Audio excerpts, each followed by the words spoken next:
close till I get up. Time is barely on our side.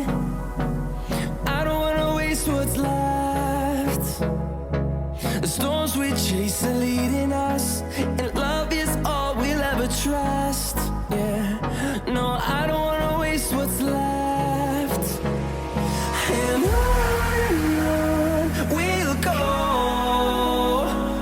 through the wastelands, through the highways, till my shadow turns to sun rays. And on we'll go, through the wastelands, through the highways, and on we'll go.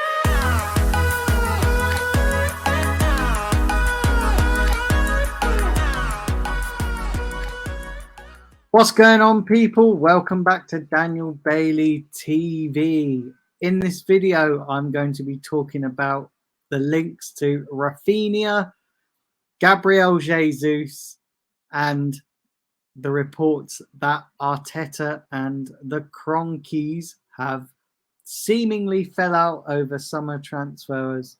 But listen, do smash the like button before I get into any of that. Do hit the subscribe button as well. And apologies in advance because I am rocking the Red Lobster look. I went to the beach today, stupidly didn't put any kind of sunscreen on. So yeah, now I'm rocking the Red Lobster look. So let me know what you think down there in the comments about my Red Lobster look. But yeah, I had a great day out at the beach. It was fantastic. But listen, you don't want to hear me talk about that. You want to hear me talk about transfers.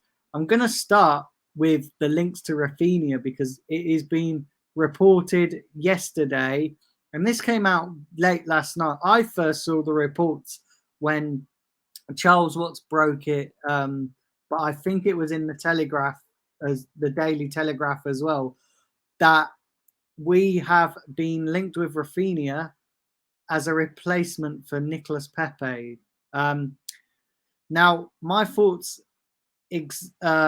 as I read this story is, for me, I would actually take him. I would take Raphinha all day long. I've liked him.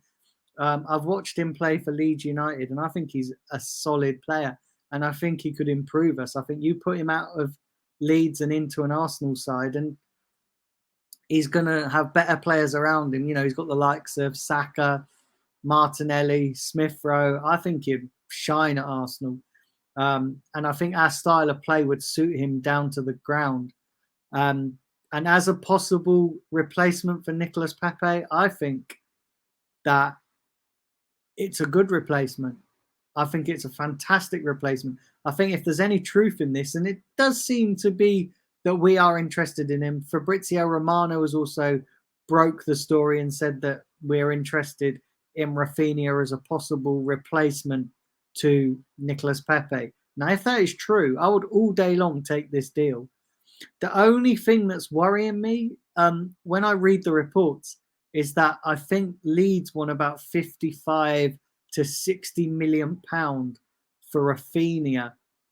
Now, the way I look at this is it's a bit expensive, isn't it? He is a talented player. It's a bit expensive. We've all seen the reports that Serge Gnabry we could get Serge Gnabry for 35 million pounds, which will be 40 million euros. The problem with the Gnabry deal is that he would want extortionate wages. Raphinha wouldn't want an awful lot of wages, even though the fee would be more than Gnabry. The wages would be less for Raphinha. So I look at it this way. I would 100% take Gnabry at Arsenal. I don't think the Gnabry thing's going to happen. But if we're not going to sign Gnabry, then definitely I think Raphinha is a definite option. I would all day take this deal. Whether it's going to happen or not, listen, we seem to get linked to everybody and nothing is actually happening at the moment. Granted, the transfer window has only been open 2 days. I think we're into the second day today. So, yeah, I would all day long take Raphinha at Arsenal. Is it going to happen? Well, that remains to be seen. I think it all depends on whether we can ship out Nicolas Pepe. If we can ship out Nicolas Pepe, Because let's be honest, Nicolas Pepe has been an over-expensive flop. 72 million pounds, not quite worked out. Doesn't really believe in himself. Don't think Arteta really believes in him. I think it's best that we part ways with Nicolas Pepe. And if Raphinha is the replacement for Nicolas Pepe, then all day long, I would take it. All day long. So let me know what you think about Raphinha in the comment section below. Would you take Raphinha at Arsenal? Leave it down there. Let me know your thoughts because I do enjoy reading the comments. Let's move on to the next story that I want to talk about today. And that is the Kroenkes and Arteta have seemingly fell out over transfer business this summer. Now, the way that the Telegraph was writing this, it suggests that Arteta is growing frustrated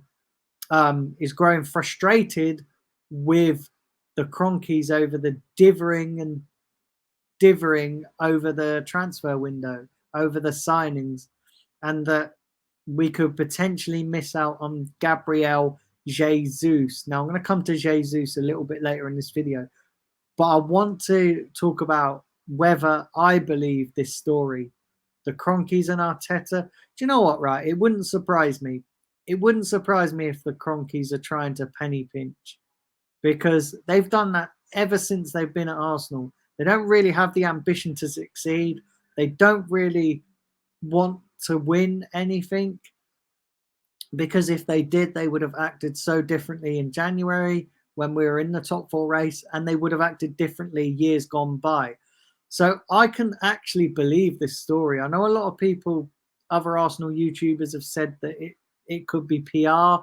But listen, this is so typical of the Kroenkes. And I actually do believe this story 100%.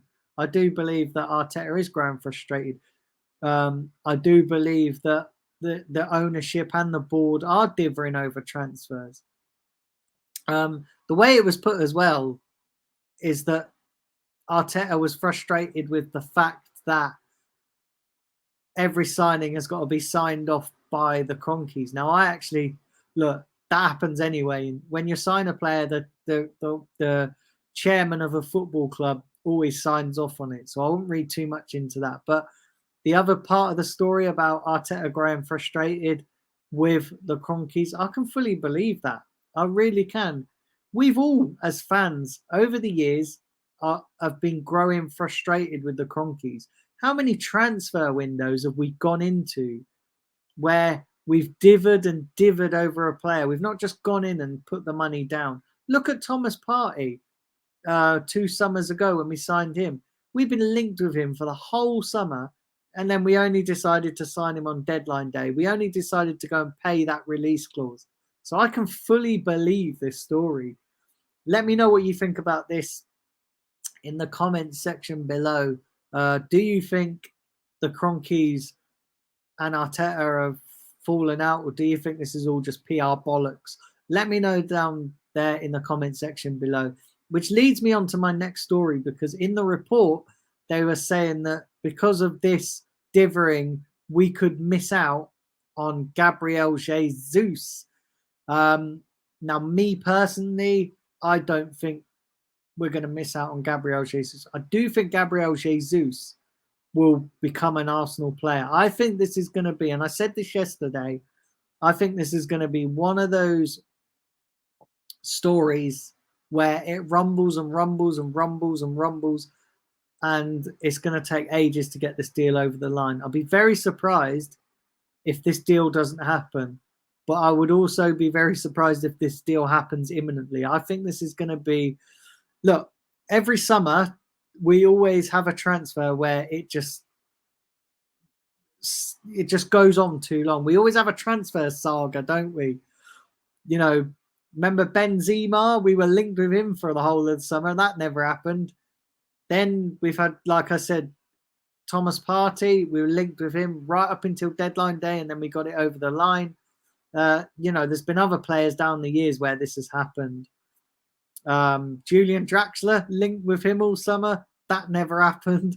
So look, this Gabriel Jesus story is going to rumble and rumble on. from a personal point of view, like I said yesterday in my overview, I would actually take Gabriel Jesus all day long. I want this deal to happen. Arsenal, get it done. Let me know what you think. Do you think Gabriel Jesus would be a good addition to Arsenal? Do you think Gabriel Jesus will end up an Arsenal player? Or do you think this is going to be one of those stories where it's just going to rumble and rumble and rumble and it's going to fizzle out into nothing? Let me know what you guys think in the comment section down below, because I do enjoy reading your comments. And please, guys, keep smashing that like button, keep smashing the subscribe button, getting great numbers on these videos. We're on the road to 3,000 subscribers. So please, if you're new to the channel, do hit the subscribe button as well and come along for the journey. I will be back tomorrow with another transfer update. It will be dropping probably sometime in the evening, as this video will be dropping around a similar time. So yeah, if you enjoy these videos, smash the like button. If you enjoy my content, smash the subscribe button. I'll be back tomorrow. Enjoy the rest of your evening. The Red Lobster is out. Take care, guys.